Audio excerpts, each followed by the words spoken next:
Hi everyone, Paul Elam here with part 2 in my series on how to get laid. As I established in the first video, my theories on attracting women rest on a foundation of the personal pursuit of excellence and basic authenticity as a human being.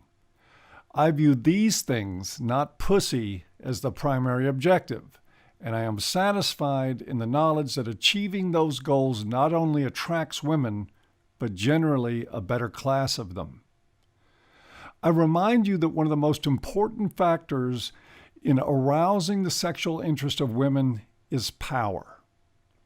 One thing that Henry Kissinger, Mick Jagger, Scott Peterson, and your average gang leader have in common is that they have an avid following of very willing females.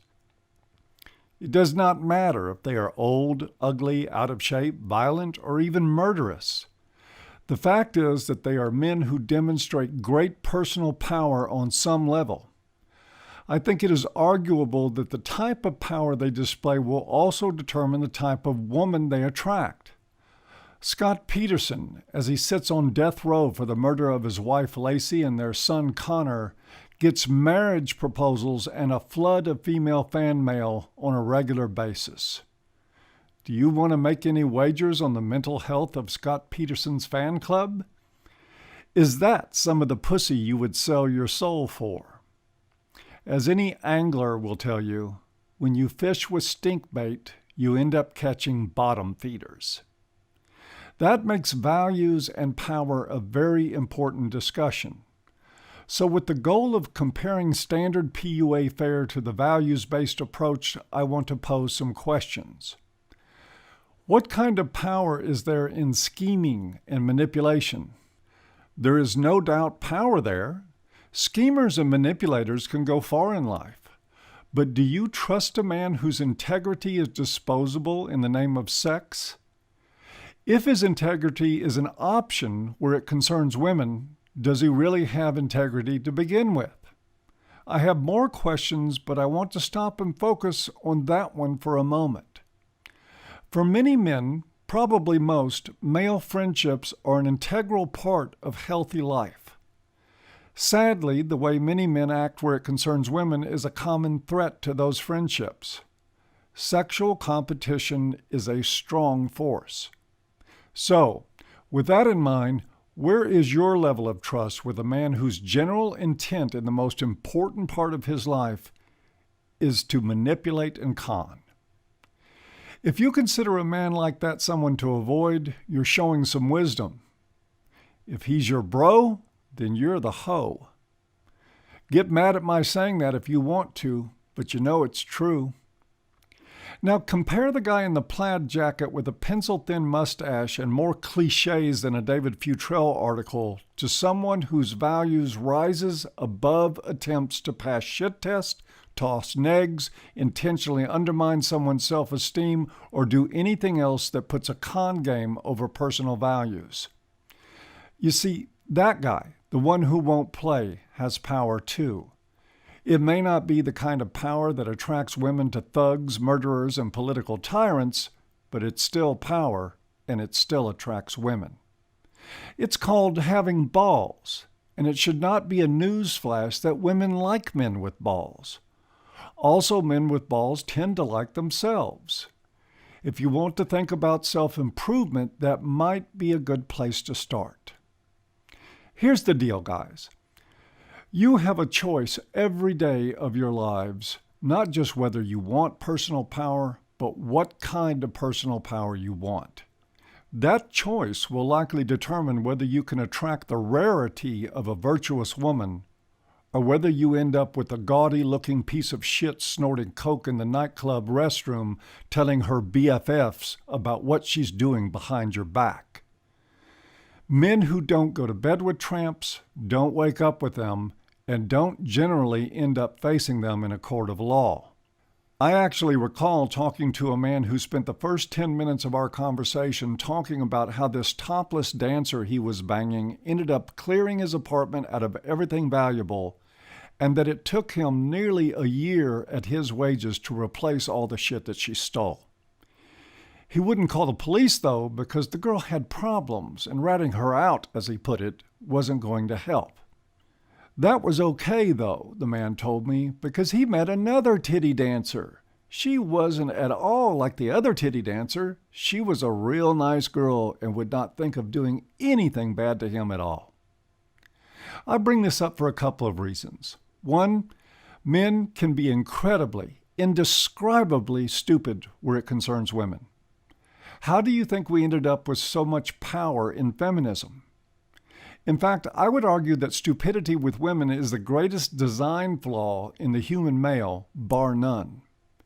That makes values even more important. Because while most men are generally wired for profound sexual retardation, the breaker box is your values. That starts with one value so fundamental that it ensures success with women. And by that, I mean the kind of success that allows you to keep your shit, your freedom, and whatever level of personal dignity you want to maintain. That value is simple and elegant. That value is the belief that women are human beings. Now, if by my saying that women are human beings you think I mean some feminist social justice drivel about how women have been regarded as less than human for 100,000 years, that's not what I'm saying. That is the thoughts of the PUA's first cousin, the male feminist, another man with no values that can survive the will of a woman. What I am saying is that for at least the duration of recorded human history, women have been regarded as more than human beings. They have been elevated to a pedestal so high that we have made humility and accountability nearly impossible for them. Your power is in refusing to play by those rules. Your power is in making that refusal a personal value from which you will not retreat. Remember, any kind of perceived power works. There are women, lots of them, who get off on thugs and even on men who dwell in the darkest shadows of human evil. There are also women who get off on principled men who will not put up with their shit. And the beauty of that power is that it's simple. Don't treat women inherently any different than you treat men. Hold both sexes to the same standards. Hold everyone in your life accountable. Enable no one. Appease no one. Kiss no one's ass. Put yourself on a default setting of failing everyone's shit test. Oh, and have the consistency to expect the same treatment from others, including women. It is simple, and the only woman it will cost you is the kind of woman, if you get my drift, who will really cost you. That is the problem with so-called pickup artistry and game as I have seen it described by its leadership. It lacks cohesive values. It lacks standards. Men without standards are by and large men who cannot be trusted by other men any more than they can be trusted by women. Truth be known, they cannot even trust themselves. Ask the guy with the titty dancer in the empty apartment. He left a high-risk person alone in his apartment because his dick made the decision. In closing, I'll leave you with this thought. During my conversation with Roosh, he said that he is at the point in his life where he would rather just be with one woman with whom he could share life, that the time in his life for putting notches in his belt was done.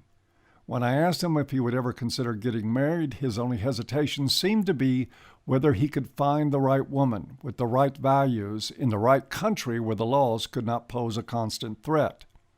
I understand that. As Roosh implied, very few men will spend their whole lives as pussy hounds. That will leave most every PUA out there right now at some point in their lives facing the same dilemma that Roosh faces now. The laws do suck for men. But as for the right woman with the right values, all I can say is that largely depends on whether you are the right man with the right values. And I'm 1,000% certain that there is nothing in PUA teachings that will get you there. I will follow up soon with the third and final part of this series on how to get laid. I will be speaking about how practiced values turn into behaviors which are much more safe and reliable than techniques. Till then, see you next time.